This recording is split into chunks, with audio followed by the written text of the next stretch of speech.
సమయం తీసుకొని ఈ పత్రికా సమావేశానికి వచ్చినందుకు.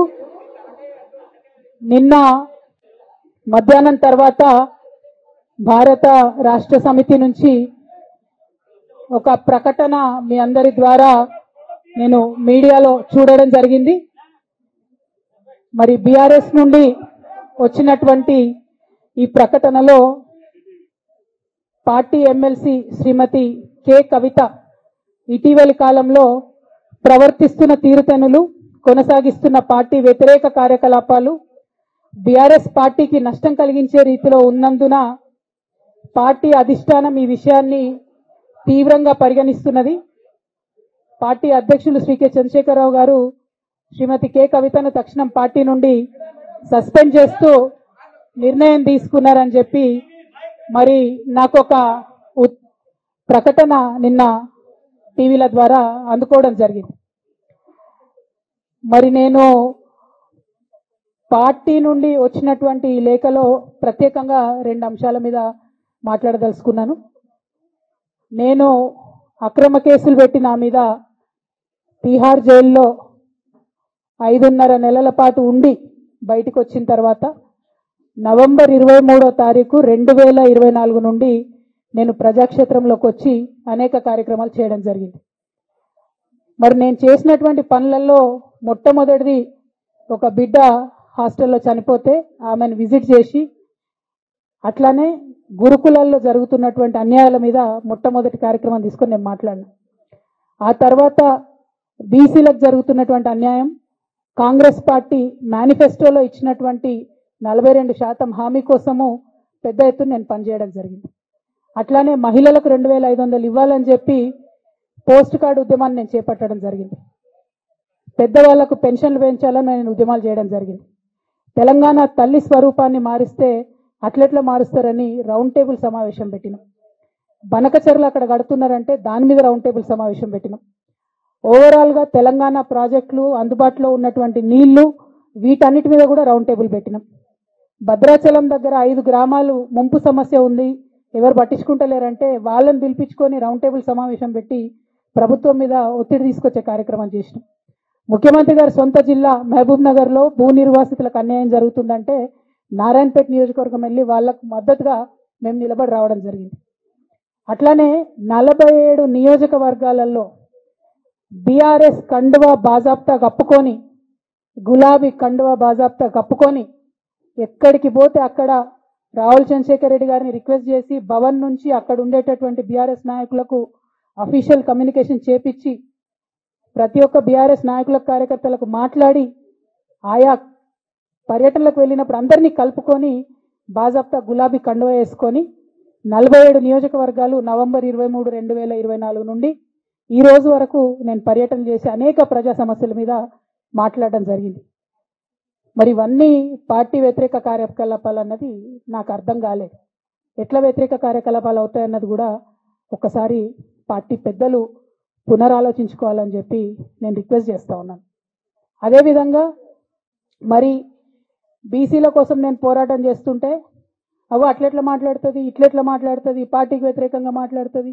అరే, నేను కాంగ్రెస్ పెద్దల మీద ఒత్తిడి తీసుకొస్తుంటే బీసీలకు 42% అమలు చేయాలంటే ఏది పడితే అది చిల్వల్ పల్వల్గా నా మీద రాపించడం, ప్రచారం చేయడం, చాలా దారుణమైనటువంటి పనులు పార్టీలో ఉన్నటువంటి కొందరు పని కట్టుకొని, కత్తి కట్టుకొని నా మీద చేయడం జరిగింది. అట్లానే నేను ఒక మాట ఏమన్నా, సామాజిక తెలంగాణ సాధన కోసం నేను కట్టుబడి ఉన్నా అన్న. నాలో తప్పేముంది? అసలు నాకు జన్మనిచ్చినటువంటి నా తండ్రి, ఈ ప్రాణాన్ని భిక్షగా ఇచ్చినటువంటి నా తండ్రి, ఆయన చిటికెన వేలు పట్టుకొని నేను ఓనమాలు నేర్చుకున్న ఉద్యమాలు ఎట్లా చేయాలని, ఆయన చిటికెల వేలు పట్టుకొని ప్రజలంటే ఏంది, ప్రజా సమస్యలు అంటే ఏంది, ఎందుకోసం దాని మీద గలమెత్తాలని చెప్పి నేను నేర్చుకున్నాను. ఆ నాయకుడి స్ఫూర్తిగానే నేను సామాజిక తెలంగాణ మాట్లాడినా. భారతదేశం మొత్తంలో ఇన్ని రాష్ట్రాల్లో ముఖ్యమంత్రులు అయితే 75 ఏళ్ళ స్వతంత్ర భారతదేశం, 79 ఏళ్ళు స్వతంత్ర భారతదేశంలో దళితులకి 3 ఎకరాల భూమి ఇస్తా అని చెప్పినటువంటి ఏకైక గొప్ప నాయకుడు కేసీఆర్ గారు. ఆయన దగ్గర నుంచే కదా నేను సామాజిక తెలంగాణ ఎజెండా నేర్చుకున్నది. బీసీలకు ఎవరు వృత్తి పనిదారులు ఉంటే వాళ్ళకి చేయూతనిస్తా అని చెప్పినటువంటి ఏకైక ముఖ్యమంత్రి కేసీఆర్ గారు. చెప్పినట్టుగా డబ్బులు ఇచ్చిండు కూడా, ప్రతి కులాన్ని కాపాడుకునే ప్రయత్నం చేసిండు. అది కాదా సామాజిక తెలంగాణ? నేను మే 1 నాడు లేబర్ డే రోజు మాట్లాడితే దాన్ని చిల్వలు పలువలు చేసి సామాజిక తెలంగాణ పేరుతోని కవిత పార్టీ పెడుతుందని చెప్పి నేను నిన్న చెప్పిన 2 పేర్లు పని కట్టుకొని నా మీద దుష్ప్రచారం చేసిండ్రు. నేనేమైనా తప్పు మాట్లాడినా? బీఆర్ఎస్ పార్టీ వ్యతిరేకమా సామాజిక తెలంగాణ నినాదానికి? బీఆర్ఎస్ పార్టీకి సామాజిక తెలంగాణ అవసరం లేదా? భౌగోళిక తెలంగాణ వస్తే సరిపోతుందా? బంగారు తెలంగాణ కావాలని కేసీఆర్ గారు ఇచ్చిన నినాదమే కదా. బంగారు తెలంగాణ అంటే ఏంది? హరీష్ రావు ఇంట్లో బంగారం ఉంటే, సంతోష్ రావు ఇంట్లో బంగారం ఉంటే బంగారు తెలంగాణ అవుతుందా? కాదు కదా. ప్రతి ఒక్క సమాజం బాగుంటేనే బంగారు తెలంగాణ అవుతుంది. నేను అదే కదా మాట్లాడినా. దానికి ఇష్టం వచ్చినట్టు నా మీద స్టోరీ లేపిస్తే నేను భవన్లో పోయి కూర్చొని బాజాప్తా, ఎక్కడో కాదు, బయట ప్రెస్ మీట్ పెట్టలేదు, ఏ ప్రెస్ క్లబ్లో పెట్టలేదు, డైరెక్ట్గా తెలంగాణ భవన్ నా ఆఫీస్ అండి, నా పార్టీ భవన్లో పోయి కూర్చొని నేనేం చెప్పినా? నా మీద కుట్రలు జరుగుతున్నది, నా మీద విషప్రచారం జరుగుతున్నది అని చెప్పిన. నేను రామన్నను బుజ్జగించి గడ్డం పట్టుకొని అడుగుతా ఉన్నా, అన్న నీ చెల్లెని, ఒక మహిళా ఎమ్మెల్సీని మన పార్టీ ఆఫీస్లో కూర్చొని నా మీద కుట్రలు జరుగుతున్నాయని నేనంటే మీరు వర్కింగ్ ప్రెసిడెంట్గా ఉన్నారన్నా, ఫోన్ చేయరా అన్న నాకు? ఏమైంది బేటా, ఎందుకు బాధపడుతున్నావు అని ఫోన్ చేయరా? ఇది ఎప్పుడు జరిగిన ఇన్సిడెంటు? లేక లీక్ కాకముందు, నేను నా కొడుకు గ్రాడ్యుయేషన్కి అమెరికా పోకముందు, అంతకుముందే. మరి మీరు వర్కింగ్ ప్రెసిడెంట్ కదన్నా, నేను పార్టీ ఎమ్మెల్సీని కదా. చెల్లెలు అన్న బంధుత్వాలు పక్కన పెడదాం ఒక్క నిమిషం. ప్రొఫెషనల్ సెటప్లో ఒక పొలిటికల్ పార్టీలో ఒక మహిళా ఎమ్మెల్సీ భవన్లో కూర్చొని నా మీద కుట్రలు జరుగుతున్నాయంటే మీరు మాట్లాడినరా అన్న? 103 రోజులు అయిపోయిందన్న ఇయ్యాలటికి, ఒక్క మాట మాట్లాడినరా? కేసీఆర్ గారు దగ్గర నుంచి కమ్యూనికేషన్ రావాలని నేను ఎక్స్పెక్ట్ చేయలే. వారు పెద్దవారు, వారికి అనేకమైన పనులు ఉంటాయి. మొత్తం పార్టీని ఇప్పుడు పునర్నిర్మించుకోవాల్సిన అవసరం ఉంది. తెలంగాణకు జరుగుతున్నటువంటి అన్యాయాన్ని వారు ఎప్పటికప్పుడు దిశానిర్దేశం చేయాల్సిన అవసరం ఉంది. కానీ వర్కింగ్ ప్రెసిడెంట్ గారి దగ్గర నుంచి ఫోన్ రాకపోవడం మాత్రం ఒక మాట అనిపించింది నాకు. నేను కేసీఆర్ గారి బిడ్డను, నేను కూర్చొని ప్రెస్ మీట్ పెడితేనే రెస్పాన్స్ రాలేదంటే మరి ఇంకో మామూలు మహిళా కార్యకర్తకు బీఆర్ఎస్ పార్టీలో మన అన్యాయం జరిగితే రెస్పాన్స్ వస్తుందా? నాకైతే అనిపించలేదు, వస్తుందేమో నాకు తెలియదు. కానీ నేను ఒక మాటకు నాకు సంతోషం అనిపించింది. నాకు నోటీస్ రాగానే అక్కడ మహిళా ఎమ్మెల్సీలు కూర్చొని, మహిళలందరినీ కూర్చొని, ఫస్ట్ టైం అనుకుంటా భవన్లో 5 మహిళలు కూర్చొని ఇండిపెండెంట్గా ప్రెస్ మీట్ మాట్లాడింది. చాలా సంతోషం. ఇటువంటి అంతర్గత ప్రజాస్వామ్యం రావాలనే నేను కోరుకున్నా. మహిళలకు, ఎస్సీలకు, ఎస్టీలకు, బహుజనులకు కోటరీల అడ్డంకులు లేకుండా యాక్సెస్ రావాలి, అది మైక్కి యాక్సెస్ రావాలి, బాస్కి యాక్సెస్ రావాలనే నేను అనుకున్నా. అది జరిగింది, చాలా సంతోషం. దాన్ని సస్పెండ్ చేసినాక అయినా పర్లేదు, కానీ జరిగింది. నిన్న మహిళలందరూ కూర్చొని మాట్లాడారు. నేనేమంటున్నా అంటే కేసీఆర్ గారు, కేటీఆర్ గారు, నేను, మా కుటుంబం, మాది రక్త సంబంధం. పదవులు పోతేనో, పార్టీలకు వెళ్ళి సస్పెండ్ చేస్తేనో పోయేటటువంటి బంధం కాదు. కానీ ఎవరైతే వెస్టెడ్ ఇంట్రెస్ట్ ఉన్న పార్టీలు ఉంటారో, పార్టీలో ఉండి కేవలం డబ్బు సంపాదించుకోవాలనేటటువంటి ఒక ఆలోచనతో, వ్యక్తిగత లబ్ధి పొందాలనేటటువంటి ఆలోచనతో ఉన్నటువంటి వ్యక్తులు, వాళ్ళకి కావాల్సింది ఏంది? మేము ముగ్గురం కలిసి ఉండొద్దు, మా కుటుంబం బాగుండొద్దు, మా కుటుంబం విచ్ఛిన్నం అయితేనే వాళ్ళకి అధికారం వస్తుంది. దాంట్లో భాగంగా ఇవాళ మొదటి స్టెప్ నన్ను బయటేసిరు పార్టీలకు వెళ్ళి. అది ఇక్కడితో ఆగదు. నేను గౌరవనీయులు పెద్దలు దైవ సమానులు కేసీఆర్ గారిని విజ్ఞప్తి చేస్తా ఉన్నా, మీకు ఒక సూచన చేస్తా ఉన్నా. దయచేసి మీ చుట్టూ ఏం జరుగుతున్నదో ఒకసారి చూసుకోండి నాన్న. నన్ను ఇవాళ బయటకు పంపొచ్చు, నేను మీలాగా స్ట్రేట్ ఫార్వర్డ్ ఉంటా, నిజాలు మాట్లాడతా. నేను ఉద్యమం నేపథ్యం నుండి వచ్చిన కాబట్టి నాగ్గా, ఉన్నది లేనట్టుగా, లేనిది ఉన్నట్టుగా, మోసం చేయాలని చెప్పో ఇంకోటి చేయాలని చెప్పో మాట్లాడను. స్ట్రేట్ ఫార్వర్డ్గా ఇష్యూస్ మాట్లాడతా కాబట్టి నన్ను ఇలా బలి చేసి పర్వాలే. కానీ రేపటి నాడు ఇదే ప్రమాదం రామన్నకు కూడా పొంచుంది, రేపటి నాడు ఇదే ప్రమాదం మీకు కూడా పొంచుంది. అల్టిమేట్గా బీఆర్ఎస్ పార్టీని హస్తగతం చేసుకోవడానికి జరుగుతున్నటువంటి కుట్రలో భాగంగానే ఇవాళ నన్ను ఎలిమినేట్ చేయడం జరిగింది. నేను ఇవాళ ఓపెన్గా అడుగుతా ఉన్నాను, హరీష్ రావు గారికి నేను సూటి ప్రశ్న వేస్తున్నా, ఈ రాష్ట్ర ముఖ్యమంత్రి రేవంత్ రెడ్డి గారు కూడా నేను సూటి ప్రశ్న వేస్తున్నా. నా మీద కుట్రలు ఎప్పటి నుండి ప్రారంభమైనాయి? ఎప్పుడైతే హరీష్ రావు గారు, రేవంత్ రెడ్డి గారు ఒకే ఫ్లైట్లో హైదరాబాద్ నుండి ఢిల్లీకో, ఢిల్లీ నుండి హైదరాబాద్లో ఒకే ఫ్లైట్లో వాళ్ళిద్దరు ప్రయాణం చేసి వచ్చినప్పుడు హరీష్ రావు గారు రేవంత్ రెడ్డి గారు కాళ్ళు పట్టుకొని సరెండర్ అయినాక ఈ కుట్రలు స్టార్ట్ అయినాయి, నా మీద ఈ స్టోరీలు స్టార్ట్ అయినాయి, మా కుటుంబాన్ని విడగొట్టాలనేటటువంటి కుట్ర స్టార్ట్ అయింది. నేను ఛాలెంజ్ చేస్తా ఉన్నా, రేవంత్ రెడ్డి గారు మీరు చెప్పండి, ఆ ప్రయాణం జరిగిందా జరగలేదా? హరీష్ రావు గారు మీరు చెప్పండి, ఒకే ఫ్లైట్లో మీరు రేవంత్ రెడ్డి గారితో కలిసి వచ్చిండ్రా రాలేదా? ఆ తర్వాత నుండే నా మీద ఈ కుట్రలు జరుగుతున్నాయా లేదా? సరెండర్ అయింది మీరు. ప్రతి ఒక్క విషయంలో దాదాపు ఒక 7-8 ఇష్యూస్ ఉన్న ఇన్సిడెంట్స్ ఉన్నాయండి. అఫీషియల్ పిఆర్ఓ ట్వీట్ చేస్తాడు, Congress party official PRO tweet చేస్తాడు, ముఖ్యమంత్రి గారు పిఆర్ఓ, ఈ పాల వ్యాపారంలో అవినీతి జరిగిందని. తెల్లారి 2-3 పేపర్లలో వస్తుంది, 3వ రోజుకి మాయమైపోతుంది. అదే కేటీఆర్ గారినేమో 3 సార్లు విచారణ పేరుతో పిలిచి వేధిస్తారు. అంటే కేసీఆర్ కుటుంబం నికార్స్గా బరిగీసుకొని కాంగ్రెస్ పార్టీతో రేవంత్ రెడ్డితో కొట్లాడుతున్నాం కాబట్టి మా మీదనేమో కుట్రలు జరుగుతాయి, మా మీదనేమో కేసులు పెడతారు. మీ మాత్రం 1 or 2 days హెడ్లైన్స్ వస్తే తర్వాత న్యూస్ గాయబవుతుంది. ఎన్ని జరగలే చెప్పండి హరీష్ రావు గారి విషయంలో? ఫస్ట్ పాల వ్యాపారం మీద ఏమొచ్చినాయి ఆరోపణలు? ఆనాడు బీఆర్ఎస్ పార్టీ గవర్నమెంట్లో SC ST BC హాస్టళ్లకు Harish Rao గారి పాల వ్యాపారం నుంచి పాలు సప్లై చేసిరనే ఆరోపణలు అయోధ్య రెడ్డి గారు ట్వీట్ చేసిరు. గతం 2 రోజులు పోయింది ఆరోపణ. ఎందుకు? సరెండర్. నెక్స్ట్ ఒక అభియోగం చేసిరు ముఖ్యమంత్రి గారు, రంగనాయక్ సాగర్ దగ్గర ఆయన ఫామ్ హౌస్ ఉంది, అది ప్రభుత్వ భూమి, కబ్జా చేసిందని. 1 day headline, 3rd day news గాయబ్. No case, nothing. కేటీఆర్ పరిస్థితి ఏంటి? ఎన్ని కేసులు పెట్టిరు కేటీఆర్ అన్న మీద? ఎన్నిసార్లు పిలిచిన విచారణకు? ఇవన్నీ పక్కన పెడదాం, నిన్నటి లేటెస్ట్ ఇష్యూ మాట్లాడదాం. కాళేశ్వరం కానీ ఇంకోటి కానీ ఏ ప్రభుత్వంలో అయినా పొలిటికల్ పాలసీ చేసేవాళ్ళు, విధానపరమైన నిర్ణయాలు తీసుకునే వాళ్ళు ముఖ్యమంత్రులు ఉంటారు. కింద ఉన్నటువంటి మంత్రులు దాన్ని ఎగ్జిక్యూట్ చేయాలి. కేసీఆర్ గారు ఒక పాలసీ డెసిషన్ తీసుకున్నారు, నేను కాళేశ్వరం ప్రాజెక్టు కడతా, దానికి ఇన్ని డబ్బులు ఇస్తా అని. ఆనాడు మంత్రి ఎవరు? ఎగ్జిక్యూషన్ చేయాల్సింది ఎవరు? 2014 నుంచి 2018 వరకు తుమ్మిడిహెట్టి దగ్గర నుంచి మేడిగడ్డకు స్థలం మార్చినప్పుడు మంత్రి ఎవరు? ప్రాజెక్టులు డిసైడ్ చేసినప్పుడు మంత్రి ఎవరు? అన్ని మీటింగ్లు, టెక్నికల్ ఇష్యూస్ చూసుకోవాల్సింది ఎవరు? ఇవన్నీ రేవంత్ రెడ్డి గారు మాట్లాడారు. నేను మొత్తం అసెంబ్లీ స్పీచ్ చూడరు మీరు, వీళ్ళ మ్యాచ్ ఫిక్సింగ్ అనేది మీకు తెలిసిపోతుంది. ఏం మాట్లాడరు ఆయన. ఎంతసేపు కేసీఆర్ కాళేశ్వరం కట్టిండు, కేసీఆర్ కుటుంబం 1,00,000 కోట్లు తిన్నది. అరే 2007 నుంచి ఇప్పటివరకు కాళేశ్వరం 1,00,000 కోట్లు కూడా ఖర్చు కాలే. 1,00,000 కోట్లు ఖర్చు కాని ప్రాజెక్టులో 40 లక్షల ఎకరాలకు నీళ్ళియంగా కూడా 1,00,000 కోట్ల అవినీతి అయింది అంటారు రేవంత్ రెడ్డి గారు. దాన్ని మళ్ళీ ఓన్లీ కేసీఆర్ గారి గురించి చెప్తారు, హరీష్ రావు గారి గురించి మాట్లాడరు. ఎందుకంటే ఇంటర్నల్ అండర్స్టాండింగ్ ఉంది వీళ్ళిద్దరికి.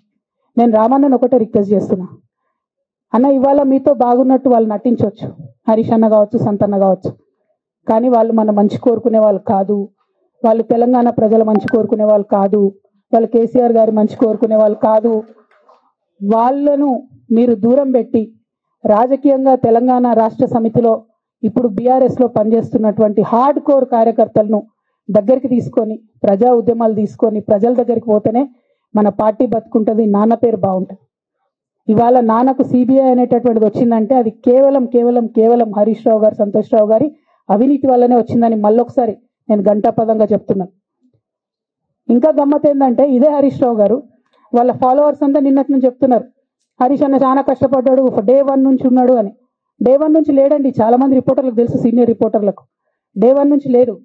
పెద్దసారు టీడీపీ నుంచి బయటకు వస్తుంటే మామయ్య మనకెందుకు, డిప్యూటీ సీఎం మనం ఎందుకు రాజీనామా చేయాలి, ఈ ఉద్యమం ఏమవుతుందో, ఈ పార్టీ ఏమవుతుందో, మనకు రిస్క్ ఎందుకని ఆనాడు ఈనాడు పేపర్లు వచ్చింది. 1,50,00,000 రూపాయలు తీసుకొని వ్యాపారం చేసుకుందామని హరీష్ రావు గారు ఎక్కడికో పోయిందని కూడా వచ్చింది. కటింగ్ కోసం దొరికినప్పుడు ఎప్పుడో ట్వీట్ చేస్తా దాన్ని.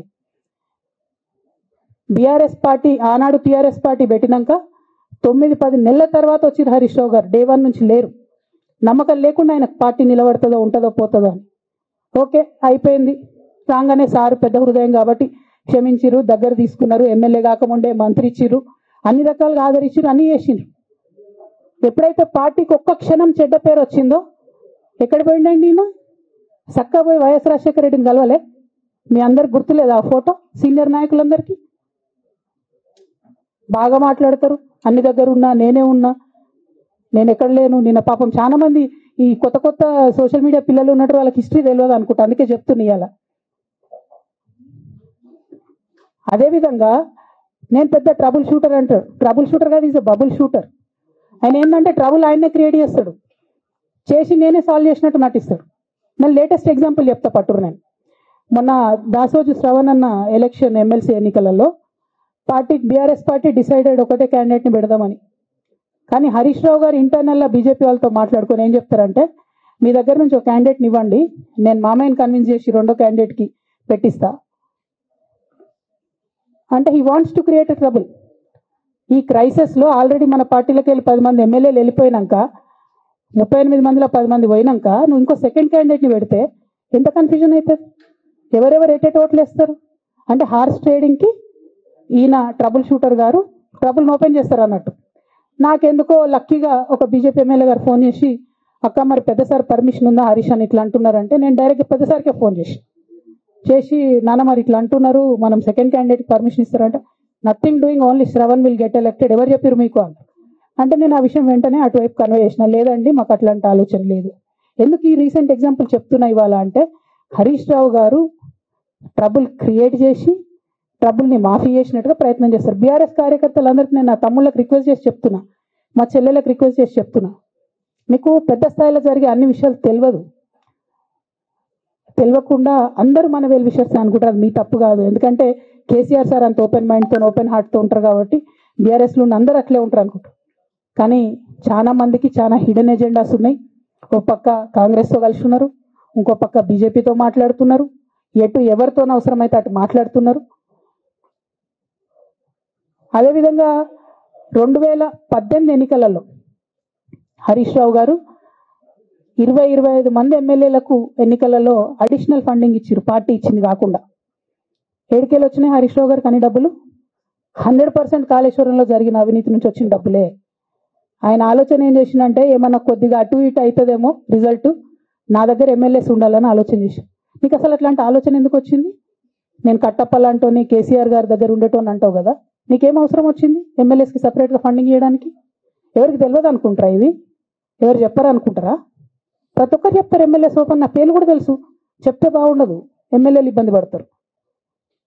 నేను అనేది ఏంటంటే, 2009లో రామన్న సిరిసిల్ల ఎలక్షన్లో మా బంధువుకు సంబంధించిన వ్యక్తులతోని 60 లక్షల రూపాయలు పంపిన హరీష్ రావు గారు రామన్నను ఓడగొట్టడానికి. నిన్నగాక మొన్న ఒక వీడియో మీరు కూడా చూసి, ఒంటేరు ప్రతాప్ రెడ్డి గారిది, మీ మామయ్యను ఓడగొట్టమని ఎంతంటే అంత డబ్బులు ఇస్తా అని చెప్పిర్రని. ఓ పక్క కేసీఆర్ గారిని ఓడగొట్టాలి, ఓ పక్క కేటీఆర్ గారిని ఓడగొట్టాలి, నిజామాబాద్లో నా ఎంపీ సెగ్మెంట్లో అందరు ఎమ్మెల్యేలను మేనేజ్ చేయాలి, అందరిని మన కేసీఆర్ కుటుంబాన్ని ఓడగొట్టాలి, విచ్ఛిన్నం చేయాలి. కానీ కేసీఆర్ గారి పేరుతో వచ్చేటటువంటి బెనిఫిట్స్ మాత్రం అన్ని కావాలి. మరి ఇటువంటి వారిని నా రిక్వెస్ట్ కేసీఆర్ గారితో కేటీఆర్ గారితో, వారిని మీ పక్కన పెట్టుకొని నిజం మాట్లాడే నన్ను బయటకు పంపితే మరి పార్టీ బాగుంటుందా? దయచేసి ఆలోచన చేసుకోండి. నేనేమంటున్నా రామన్న మిమ్మల్ని అంటే, నా మీద మీకు కోపం ఉండొచ్చు, నా మీద ఏముందో ఎవరేం చెప్పారో నాకు తెలియదు. నేను మాత్రం నా ప్రాణం పోయినా కేసీఆర్ గారికి హాని జరగాలని కానీ కేటీఆర్ గారికి హాని జరగాలని కానీ కోరుకోను. అది నా నైజం కాదు.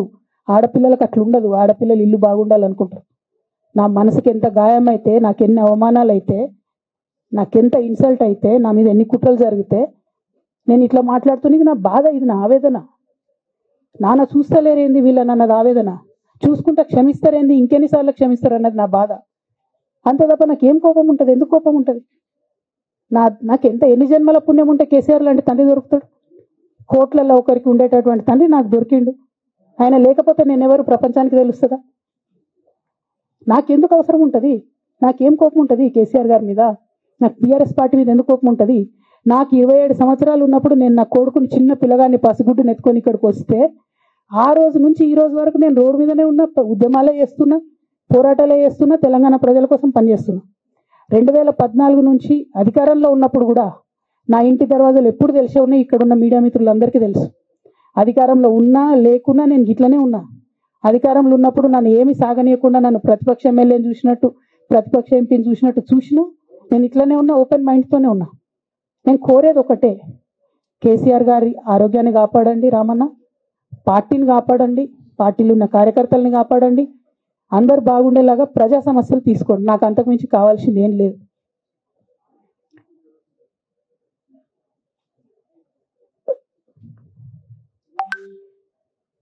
కానీ మొన్న అసెంబ్లీలో అర్ధరాత్రి దాకా పెట్టి రేవంత్ రెడ్డి గారు కేసీఆర్ గారిని తిడుతుంటే దయ్యాలు వేదాలు వాళ్ళు ఇస్తున్నట్టు అనిపించింది నాకైతే. దానికి ఈయన హీరోలాగా ఎదుర్కొన్నాడు, ఈయన 6 అడుగుల బుల్లెట్ అని పార్టీ అంతా ట్వీట్ చేస్తే, మరి 6 అడుగుల బుల్లెట్ ఎవరికి గాయం చేస్తుంది? ఎండ్ ఆఫ్ ద డే ఇవాళ అయితే నన్ను గాయపరిచింది, రేపు రామన్నను గాయపరుస్తారో కేసీఆర్ని గాయపరుస్తారో. జాగ్రత్తగా ఉండండి రామన్న, నేను చెప్పేది ఏం లేదు, జాగ్రత్తగా ఉండండి, కేర్ఫుల్గా ఉండండి. అట్ ద సేమ్ టైం ఈ హరీష్ రావు గారి కారణంగా గమ్మత్ ఏముంటుందంటే, ఒకసారి హంపీకి పోతారు వీళ్ళందరూ, మీ అందరికీ తెలుసు ఆ స్టోరీ. హంపీకి పోయి పాటలు పాడుకుంటారు, మొత్తము చాలా మంది కలిసి కేసీఆర్ గారిని చాలా అవమానకరంగా మాట్లాడతారు, ఒక పార్టీని వెనుపోటు పడదామని డిజైన్ చేశారు. ఇదంతా వీరికి తెలుసు, హరీష్ రావు గారికి తెలుసు. నేను ఆ రోజు సాక్ష్యం ఉన్న హరీష్ అన్న వచ్చి లిటరల్లీ రామన్న చేతులు పట్టుకొని, అరే మామయ్యకి ఎప్పుడు సింక్ ఆర్ సేల్, నేను మామయ్యతోనే ఉంటా అని చెప్పి అక్కడ మాట్లాడుకున్న వాళ్ళందరినీ పెద్దసారి దగ్గర అవుట్ చేసిండి. ఆ తర్వాత పర్యవసానంలో ఈటల రాజేంద్ర అన్న బయటికి వెళ్ళడం.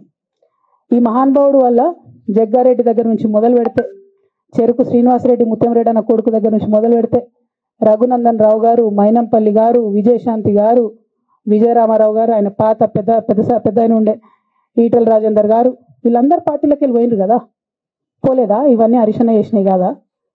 ఆనాడు దుబ్బాక ఉప ఎన్నిక ఎందుకు ఓడిపోయినాం? దుబ్బాక ప్రజలకు ఇప్పటికి కూడా గుర్తుంటుంది. వాళ్ళందరూ ఒకటే మాట చెప్తారు, ఈయన సిద్దిపేటకు తప్ప రూపాయి రానియాడు దుబ్బాకకు, ఈయన వచ్చి ప్రచారం చేసింది కాబట్టి మేము ఓటేయాలని ఓపెన్ చెప్పారు ఆనాడు ఎన్నికలలో. దానికి ఏం రాపించుకుంటాడు ఈయన పేపర్లలో? ఒంటరి పోరాటం చేసి ఓడిన హరీష్ రావు. అసలు ఓడిపోయింది మీ వల్ల కదా. మీరు మీడియా మేనేజ్మెంట్లో సూపర్, అలా డౌట్ ఏం లేదు. రామన్న యూట్యూబ్ మేనేజ్ చేసి మెయిన్ స్ట్రీమ్ మీడియా మేనేజ్ చేస్తాడు, అంతే, అంతకుమించి వేరే ఏం లేదు. నేను రామన్నని రిక్వెస్ట్ చేస్తున్నా, అన్న మీరు కూడా ఆ స్కిల్ నేర్చుకోండి అన్న. అట్లనే ఈటల రాజేందర్ గారు ఉప ఎన్నిక దగ్గరుండి హరీష్ అన్న గెలిపిలేదా అండి ఈటల రాజేందర్ని? ఆనాడు పిసిసి అధ్యక్షుడిగా ఉండి రేవంత్ రెడ్డి గారు ఏమంటారు, కాంగ్రెస్ పార్టీ ఓడిపోతుంది ఇడా అని చెప్తారు. ఆయన ముందే డిక్లేర్ చేసిండు, ముందే చేతులు ఎత్తేసి హరీష్ అన్న ఆడ పోయి కూర్చొని మరి ఈటల రాజేందర్ అన్నని గెలిపించవచ్చు. ఈ బంధం రేవంత్ రెడ్డి గారిది హరీష్ రావు గారిది అప్పటి నుంచి కొనసాగుతుంది, కొత్త బంధం ఏం కాదు ఇది. నేను కేసీఆర్ గారిని పెద్దల్ని రిక్వెస్ట్ చేసేది ఒకటే, ఈయన చేస్తున్న నక్క జిత్తుల్ని దయచేసి గమనించండి. ఇవాళ నేను బయట పోతా కావచ్చు, నాది ఏముంది, ఉద్యమంలోకి వెళ్ళి వచ్చినా వాళ్ళ ఉద్యమంలోకే పోతా, నాకు భయం ఏముంటుంది, నాకు ఎన్నడూ పదవుల మీద ఆశ లేదు.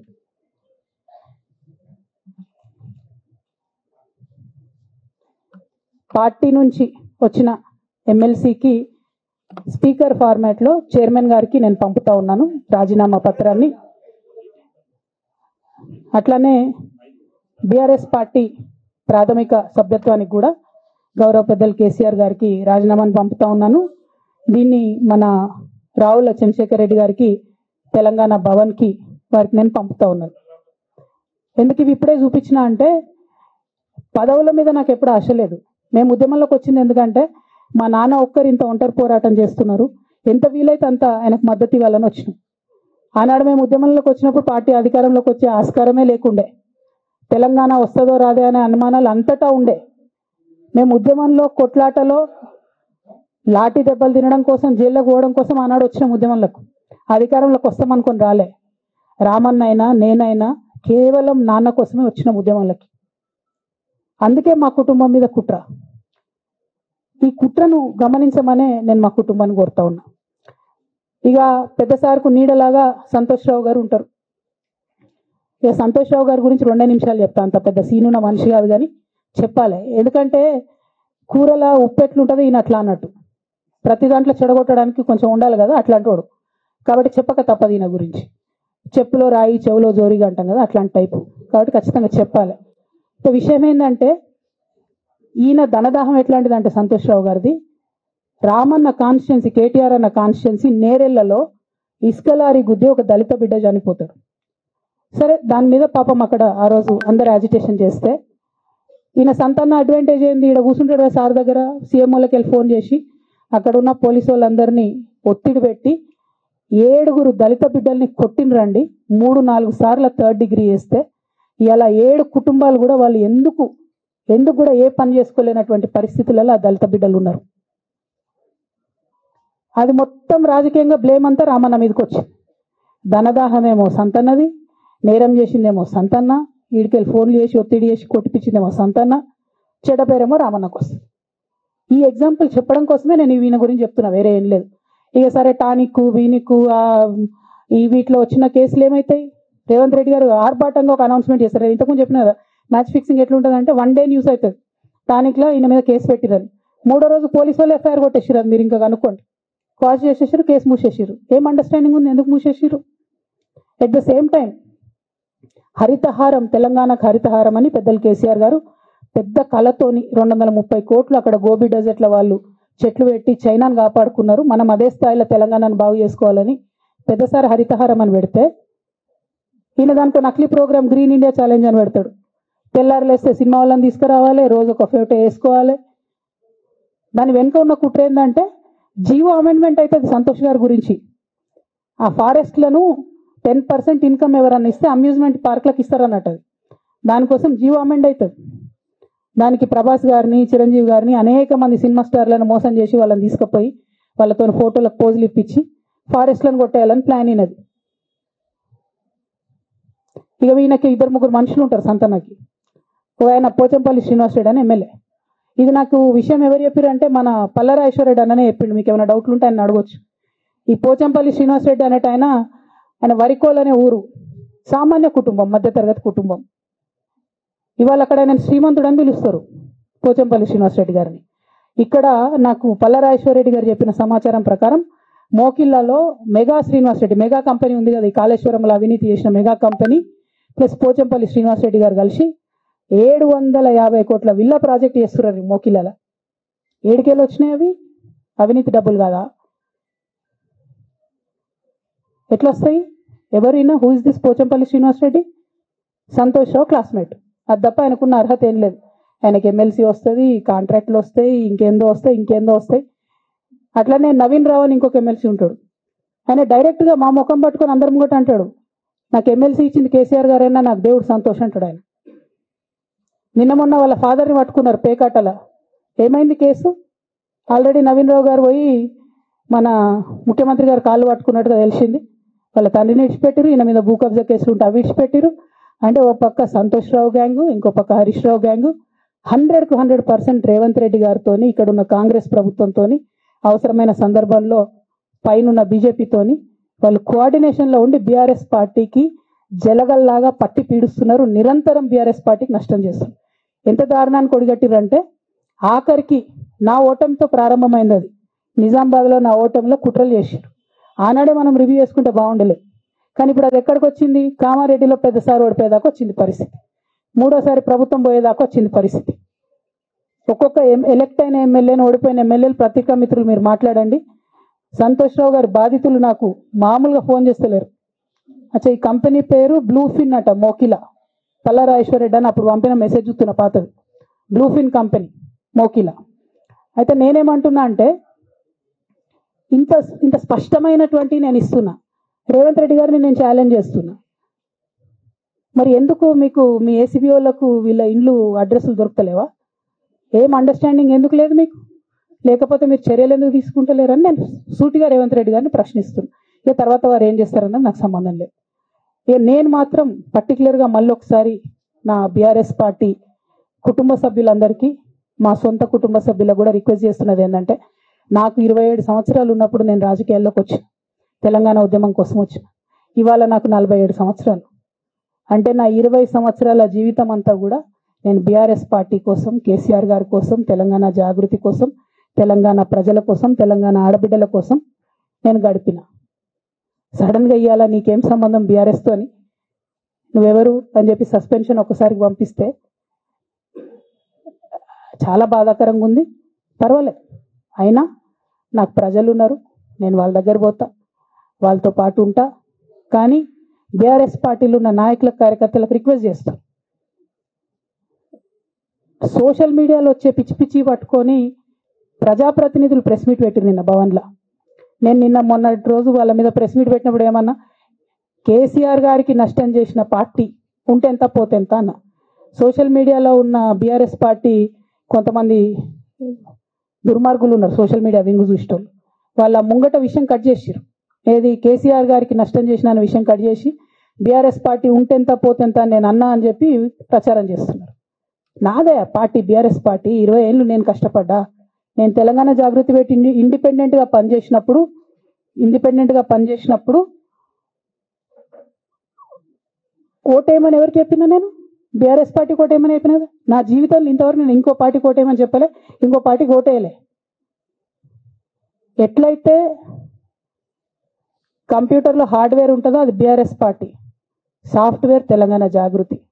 శరీరం బీఆర్ఎస్ పార్టీ అయితే ఆత్మ జాగృతిగా పనిచేసినాం, తెలంగాణ ఆత్మగా పనిచేసినాం. మేము తెలంగాణ ఆత్మగౌరవం కోసం పనిచేసినాం, తెలంగాణ ఆత్మగౌరవ ప్రతీకలైనటువంటి బతుకమ్మ బోనాలను నిలబెట్టడం కోసం పనిచేసినాం. ఆ కాంట్రిబ్యూషన్ ఏం లేదా? నేనేం చేయలేదా పార్టీకి? నిజామాబాద్లో చికెన్ గున్యా వచ్చి బాధపడుతుంటే గల్లీ గల్లీ గల్లీ తిరిగి 2018లో ఒక్కొక్క ఎమ్మెల్యేకు ఎంత తిరిగినా అన్నది అక్కడ నిజామాబాద్ ప్రజలకు తెలుసు. ఏం కాంట్రిబ్యూషన్ లేదా అన్నది? ఓన్లీ హరీష్ అన్నది సొంతన్నదే ఉన్నదా కాంట్రిబ్యూషన్? వీళ్ళు మేకవన్నే పులులు నాన్న, వీళ్ళు మీ ముంగట నటిస్తారు అంతే. బయట వాళ్ళ నిజస్వరూపం వేరేలాగా ఉంటుంది. యాజ్ అ డాటర్గా రిక్వెస్ట్ చేస్తున్నా, ఒకసారి ఆలోచన చేయండి వాళ్ళ గురించి. నాకేమొద్దు, నన్ను పార్టీలోకి వెళ్ళి సస్పెండ్ చేసి నో ప్రాబ్లం, కానీ వాళ్ళని పార్టీలో ఉంచుకుంటే పార్టీ ఎట్లుంటుంది అన్నది మీరు ఆలోచన చేసుకోండి. ఇక అల్టిమేట్గా నేను చెప్పదలుచుకున్నది ఒకటే,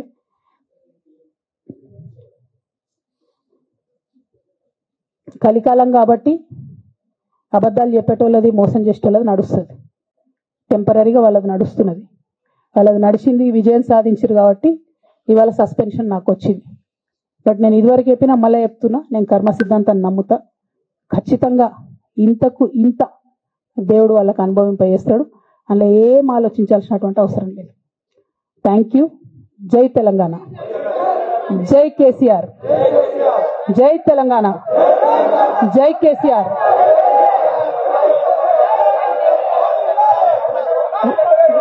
వన్ బై వన్.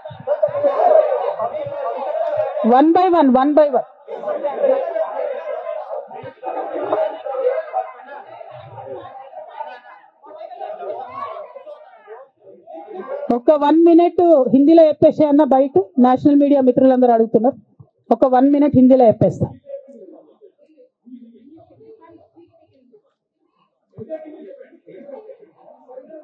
आज तेलंगाना की बेटी होने के नाते पूरे देश की जनता के साथ मैं ये बात कहना चाहती हूँ, पिछले 20 सालों के मेरे जिंदगी में मैंने हर दम हर वक्त बीआरएस पार्टी के उन्नति के लिए, तेलंगाना जनता के उन्नति के लिए, तेलंगाना के रैयतों के, तेलंगाना के महिलाओं के, तेलंगाना के युवाओं के उन्नति के लिए मैंने काम किया है. और इस पूरे 20 साल के जिंदगी में मैंने अपने लिए कभी कुछ नहीं मांगा है, लेकिन तेलंगाना की जनता ने, बीआरएस पार्टी ने मुझे बहुत प्यार दिया है. मेरे पिताजी ने मुझे सांसद बना के दिल्ली भेजा है, मुझे एमएलसी का मौका भी पार्टी ने दिया है, जिसके लिए मैं पार्टी का, मेरे पिताजी का, बीआरएस पार्टी का, पूरे परिवार का, तेलंगाना के आवाम का भी बहुत ही ज्यादा मैं आभारी हूं. लेकिन जो भी मुझे रिस्पॉन्सिबिलिटी दिया गया था मैंने पूरे शिद्दत के साथ काम किया है. कभी भी मैंने तेलंगाना के लोगों के खिलाफ काम नहीं किया है. लेकिन आज चंद लोग बीआरएस पार्टी में, हमारे आसपास पिताजी के इर्द गिर्द थोड़े लोग, जिनके जो वेस्टेड इंटरेस्ट है, जिनको अपनी ही फायदा की जो सोच है, ऐसे लोग बीआरएस पार्टी में उनका लीड रोल हो गया है. और उनके वजह से उन्होंने मेरे पिताजी के ऊपर, मैं ऐसा मानती हूं, दबाव बना के मुझे पार्टी से निकालने का काम किया है. लेकिन अल्टीमेटली मैं ये मान के चलती हूं कि मैं तेलंगाना की बेटी हूं. मैं जब तेलंगाना में आके तेलंगाना के आंदोलन में शामिल हो गई, मैं रास्ते पे चली, मैंने लाठी खाई, मैं जेल भी गई. हर तरीके का जो भी कोशिश हो सकता है तेलंगाना के अलग रियासत हासिल करने के लिए, मैं वो तमाम कोशिशों में शामिल थी. मैं तो आंदोलन से आई हूं, इन्होंने अभी मुझे पार्टी से, सियासत से निकालने का काम किया है, तो मैं फिर आंदोलन में चली जाऊंगी. लेकिन मैं बीआरएस पार्टी से, हमारे पिताजी से यही रिक्वेस्ट करना चाहती हूं कि आपके इर्द गिर्द जो लोग जमा हुए हैं, उनकी नीयत के बारे में आप सोचिए. क्या वो पार्टी के लिए काम आएंगे? आप इसके ऊपर गौर कीजिए. हमारे परिवार को तोड़ने का काम उन्होंने आज किया है. बीआरएस पार्टी के परिवार को तोड़ने का काम आज उन्होंने किया है। और ये किसके फायदे के लिए उन्होंने किया है? तेलंगाना के आवाम के फायदा के लिए उन्होंने नहीं किया है, उनके खुद के फायदा के लिए किया है। तो मैं मेरे पिताजी से, बीआरएस पार्टी से यही रिक्वेस्ट करना चाहूंगी कि ऐसे लोगों को पहचानिए, उनकी असली रूप आप पहचानिए और उनके ऊपर जो भी एक्शन हो सकता है वो लीजिए। और मैं तेलंगाना चीफ मिनिस्टर रेवंत रेड्डी जी से भी डिमांड करती हूं कि आपने जो बीआरएस के परिवार को तोड़ने का आज काम किया है, हमारे बीआरएस में जो धोखेबाज लोग हैं उनसे मिलके आपने जो बीआरएस के परिवार को तोड़ने का कोशिश किया है, तेलंगाना की आवाम आपको इसका जवाब जरूर देगी। Thank you. जय तेलंगाना। ఒకరు చెప్పండి।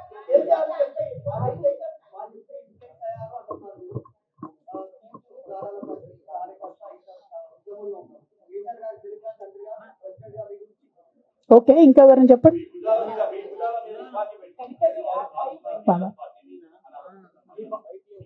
ఏమా నా భుజాల మీద తుపాకి పెట్టి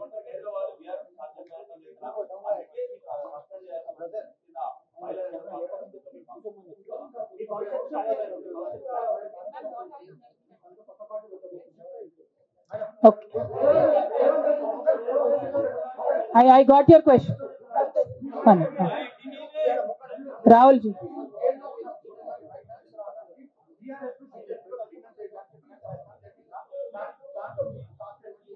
రాహుల్ గారు మీరు పాత క్వశ్చన్ అడుగుతున్నారు। కొత్త ఇష్యూ ఏంది అని అంటే బీఆర్ఎస్ పార్టీలో సస్పెన్షన్ లో ఖచ్చితంగా కేసీఆర్ గారి మీద ఒత్తిడి తీసుకొచ్చే ఈ సస్పెన్షన్ చేశారని నేను నమ్ముతా ఉన్నాను। ఒక్కొక్కసారి ఏమవుతుందంటే చిన్న చిన్న వ్యక్తులు బాగా నడుస్తుంది, పరిస్థితులు సందర్భాన్ని బట్టి పెద్ద వ్యక్తులు కూడా కొన్ని కఠినమైన నిర్ణయాలు తీసుకోవాల్సి వస్తుంది। కేసీఆర్ గారు ఈ నిర్ణయం ఎందుకు తీసుకున్నారో అని అడిగేంత పెద్దదాన్ని కానీ అంత రాజకీయ అనుభవం కానీ నాకు లేదు। సో వారు తీసుకున్నటువంటి నిర్ణయాన్ని నేను శిరసా వహిస్తాను। వారు ఎందుకు తీసుకున్నారో ఈ నిర్ణయం నాకు తెలియదు, కానీ నాకు ఒక సమస్య ఉంది, నేను రాసినటువంటి లెటర్ లీక్ అయిందని చెప్పి 100 రోజులైంది, ఆ సమస్య జరిగి 100 రోజులైంది। ఆ 100 రోజుల కన్నా ముందు కూడా నా మీద వివక్ష కొనసాగిందని ఇవాళ నేను మీకు ఎగ్జాంపుల్స్తో సహా చెప్పే ప్రయత్నం చేశాను। ఆ 100 రోజుల నుంచి జరుగుతున్నటువంటి పరిణామాలను కూడా మీ అందరి ముందు పెట్టిన। ఈ 100 రోజులలో పార్టీ ఎప్పుడు కూడా నన్ను ఎక్స్ప్లెనేషన్ అడగలేదు, నిన్న నన్ను సస్పెండ్ చేసే ముందు కూడా నన్ను ఎక్స్ప్లెనేషన్ అడగలేదు। ఇంకా చెప్పిన కదా, విచిత్రమైన విషాదం ఏంటంటే సడన్ గా డిసిప్లినరీ కమిటీ పుట్టుకొచ్చింది, సడన్ గా ఈయన రవీంద్రరావు అంటే దాంట్లో సంతకం చేసిండు, ఆయననే సార్ని తిట్టిండు మళ్ళీ మొన్న ఎలక్షన్ ఓడిపోయినప్పుడు। సో ఈ అన్ని చూసి నాకేమనిపిస్తుంది అంటే చాలా ఒత్తిడిలో చాలా ప్రెషర్ పెట్టి సార్తో చేపించారని నేను అనుకుంటున్నాను।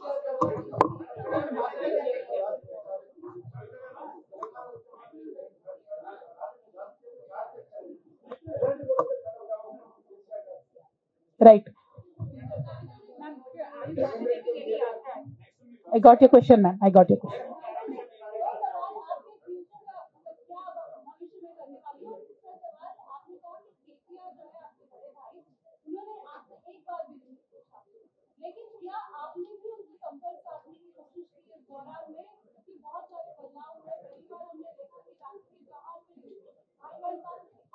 నేనేమంటున్నా అంటే కేసీఆర్ గారి రాజకీయ పరిజ్ఞానాన్ని క్వశ్చన్ చేసేంత స్థాయి నాకు లేదు, అంత అవగాహన కూడా నాకు లేదు।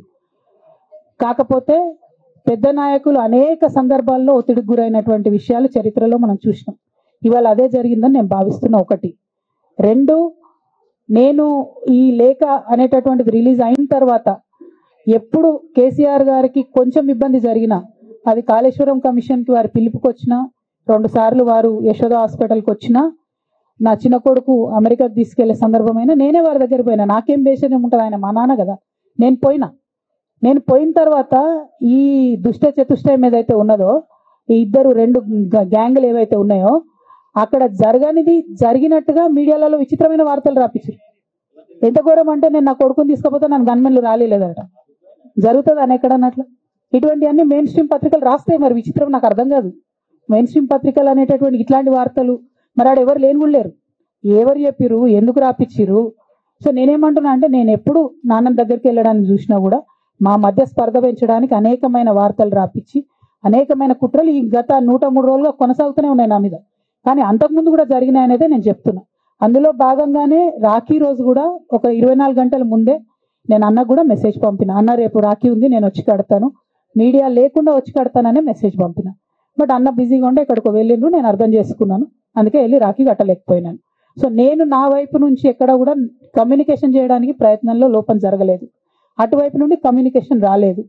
నేను చెప్పాలనుకున్నవి, నేను ఎత్తుకున్న ప్రజా సమస్యలు ఈ 103 రోజులలో మీ ముందున్నాయి, అవి చేస్తూనే ఉన్నా. ఇక భవిష్యత్తుకు సంబంధించినటువంటి విషయం నేనేం ఆలోచించలేదు. ఎందుకోసం అంటే నిన్న నోటీస్ రావడం అనేటటువంటిది డెఫినెట్గా నేను కొంచెం బాగా బాధపడ్డా.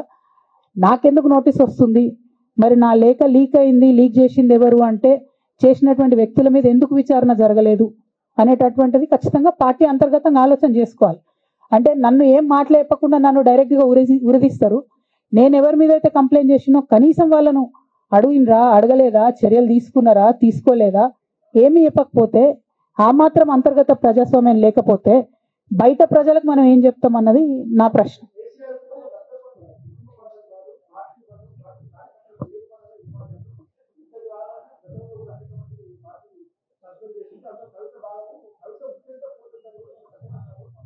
నేనేమంటున్నా బ్రదర్, వాళ్ళందరికీ ఏది చెప్తే స్క్రిప్ట్ రాసిస్తే అది మాట్లాడతారు, దాంట్లో ఏముంటుంది. ఇప్పుడు పెద్ద సంఘటన జరగడం ఏంటిది, నన్ను పార్టీ నుండి వీడియో కొట్టాలనేటటువంటి ఒక నిర్ణయం అది జరిగింది. జరిగిన తర్వాత ఇవన్నీ జరుగుతూనే ఉంటాయి, చిన్న చిన్న విషయాలు, అవంతా వ్యక్తులను సీరియస్గా తీసుకోవాల్సిన అవసరం లేదు. అల్టిమేట్గా నేనేమంటున్నా అంటే నన్ను అడగకుండానే ఉరి తీశారు, కనీసం ఏమైందని కూడా అడగలేదు.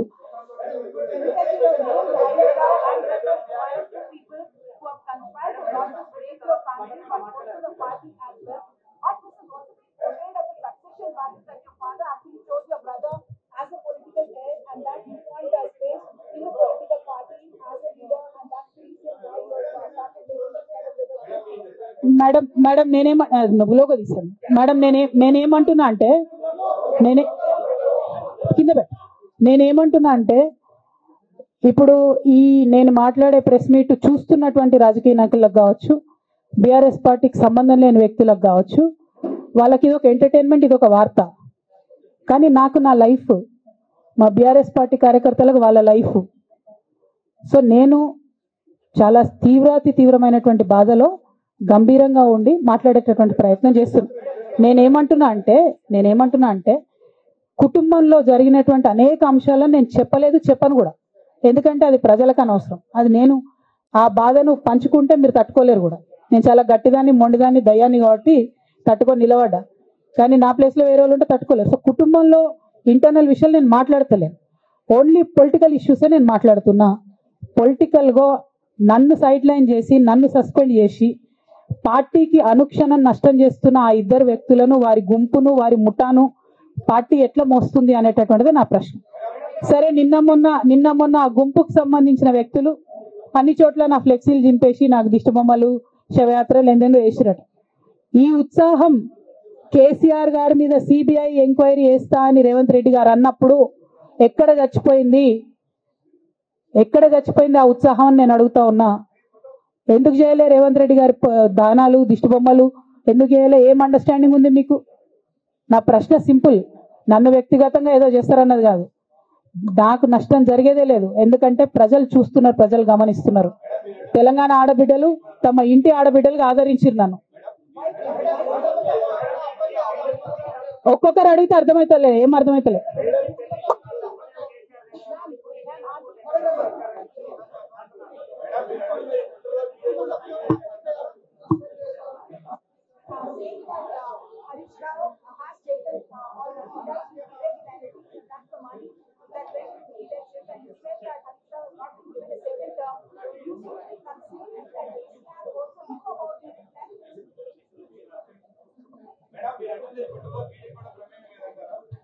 నేనేమంటున్నా బ్రదర్, కుట్రలో ఎవరి ప్రమేయం ఉందన్నది నాకు తెలియదు.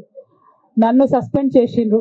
బీఆర్ఎస్ పార్టీకి, తెలంగాణ ఉద్యమానికి, తెలంగాణ ప్రజలకు 20 సంవత్సరాలు నా జీవితంలో కష్టపడ్డా కాబట్టి ఒక అపీల్ చేస్తున్నా నేను ప్రెసిడెంట్ కేసీఆర్ గారికి, వర్కింగ్ ప్రెసిడెంట్ కేటీఆర్ గారికి. మన కుటుంబాన్ని విచ్ఛిన్నం చేసి పార్టీని హస్తగతం చేసుకోవాలనే కుట్ర జరుగుతుంది, దాన్ని తిప్పికొట్టండి. అవినీతి తిమంగళాలని బీఆర్ఎస్ పార్టీలకు వెళ్ళి తీసి బయట పడేయండి. అల్టిమేట్ గా ప్రజలకు సేవ చేసే దాంట్లో మనం ముందుకెళ్లాలనేది నా ఆలోచన.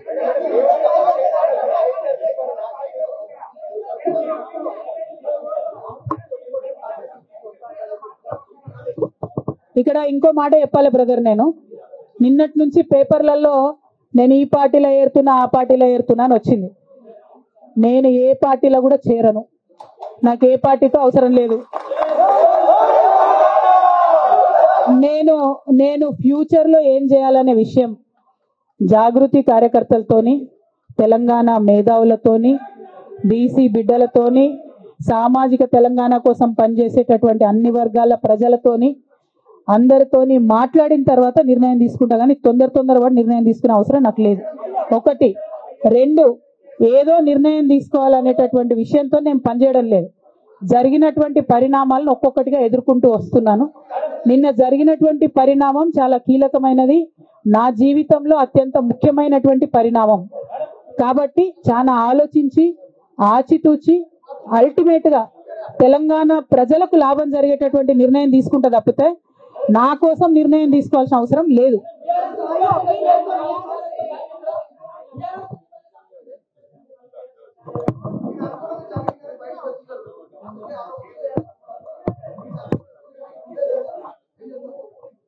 నాకెట్లా తెలుస్తుంది సస్పెన్షన్ గురించి? నాకైతే రేవంత్ రెడ్డికి ఉన్నట్టు ఆడ దూతలు లేరు. అక్కడ సార్ సగం ఇడ్లీ తింటే బయటకు చెప్పేటటువంటి సిస్టమ్ నా దగ్గర లేదు. సో అక్కడ ఏం జరిగిందో నాకు తెలియదు, ఎవరు నా గురించి ఏం చెప్పారో నాకు తెలియదు. Ma'am, it is but natural. అమ్మతోని మాట్లాడకుండా ఎవరైనా ఉంటారా? First of all. Second of all, ఈ మొత్తం పరిణామంలో కూడా మా మదర్కి దూరంగా ఉండాల్సి రావడమే బాధాకరం. ఇంతకు మించి బాధ ఇంకోటి లేదు. పొలిటికల్ పొజిషన్స్ వస్తాయి పోతాయి, ఇవి వేస్ట్. ఇవి అమ్మలేని లోటు ఎవరు కూడా తీర్చలేరు. ఆ ఒక్క బాధ తప్ప ఇంకేం లేదు. ఇది మాత్రం నా ఇంటిగ్రిటీ నిరూపించుకోవడం కోసం నేను రాజీనామాలు చేస్తున్నా. నాకు పార్టీ వల్లనే ఎమ్మెల్సీ వచ్చింది, దానికి రాజీనామా చేస్తున్నా. నేను పార్టీకి నష్టం చేసినాను అని చెప్పి పార్టీ నాయకులు మా నాన్నగారు భావిస్తున్నారు కాబట్టి పార్టీ కూడా రిజైన్ చేస్తున్నా. కాలం నిర్ణయిస్తుందండి. షర్మిలతో పోలుస్తున్నారా, కేసీఆర్తో పోలుస్తున్నారా? కాలం నిర్ణయిస్తుంది, తొందర ఏం లేదు. నన్నేదో అవమానం చేయాలి, నన్నేదో అనాలి అని ఎవరు పడితే వాళ్ళు మాట్లాడే అడ్డమైన మాటలకు సమాధానం చెప్పాల్సిన అవసరం కూడా లేదు.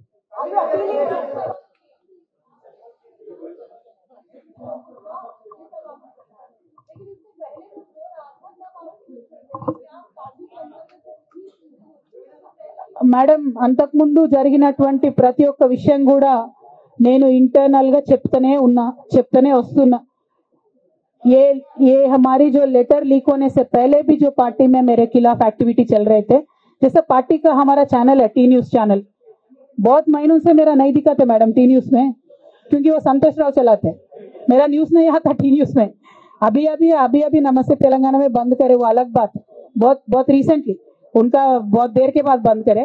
टी न्यूज में कब का बंद कर दिया? ये सारे चीजें भी मैं बताई पार्टी में, लेकिन जब तक मेरा लेटर पब्लिक नहीं हुआ तब तक मैंने पब्लिकली अपने कभी भी दिक्कत मैंने किसी को नहीं बताया. जब लेटर उन्होंने खुद पब्लिक किया तो मुझे मजबूर होकर आज बात करना पड़ रहा है. ఏమా ఒక్క నిమిషం మా నిజామాబాద్ బిడ్డ ఏదో అడుగుతాను, ఒక్క నిమిషం చెప్పరా.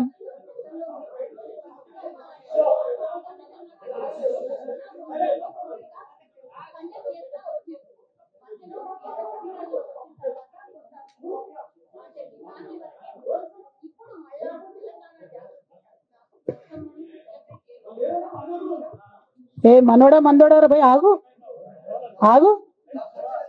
మెల్లగా. వాళ్ళని ప్రెస్ వాళ్ళని ఇబ్బంది పెట్టకండి, జాగృతి కరకం. నువ్వు భలే జ్యోతిషం చెప్తావు బ్రదర్. ఒకటి. రెండు, బతుకమ్మ ఖచ్చితంగా సెలబ్రేట్ చేయాలనుకున్నా.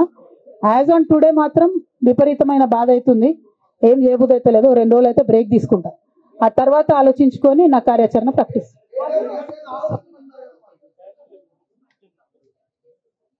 Madam, not couple, more than 20. I have all the names, I don't want to name.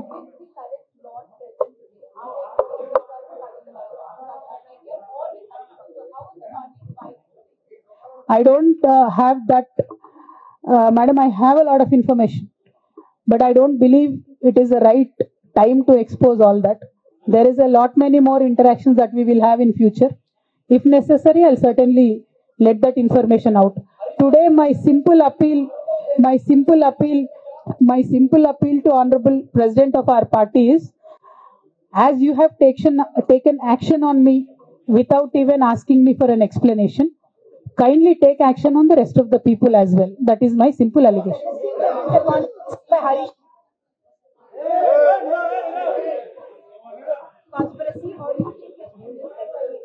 Madam, our family, me, myself and my brother and my father, they do not want us to be united. And unfortunately, I believe they are filling my brother's ears and my father's ears. And I believe that they have succumbed to that malign campaign that has happened against me. And I hope they will soon realize that I am not the one who is hurting the party. Jai Telangana! Jai KCR!